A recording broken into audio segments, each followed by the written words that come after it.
তারুণ্যের হাতেই বাংলাদেশের উন্নয়ন নির্ভর করছে মনে করছেন বিএনপির মহাসচিব মির্জা ফখরুল ইসলাম আলমগীর।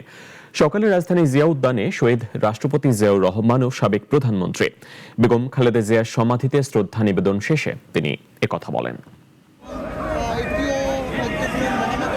সকালে জিয়া উদ্যানে যুবদলের নবগঠিত কমিটিকে নিয়ে শহীদ প্রেসিডেন্ট জিয়াউর রহমান ও সাবেক প্রধানমন্ত্রী বেগম খালেদা জিয়ার মাজারে শ্রদ্ধা নিবেদন করেন বিএনপি মহাসচিব।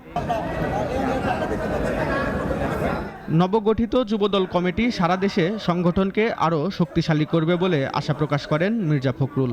সবার আগে বাংলাদেশ গড়ে তোলবার যে লক্ষ্য, যে ভিশন, সেটাকে বাস্তবায়িত করার লক্ষ্যে যুবদল একটা অত্যন্ত ইতিবাচক ভূমিকা পালন করতে পারবে বলে আমি বিশ্বাস।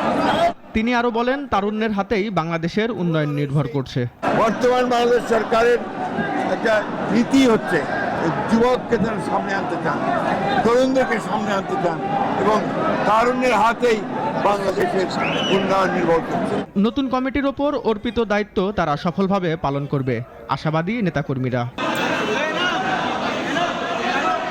রেজাই রাব্বি, নাগরিক, ঢাকা।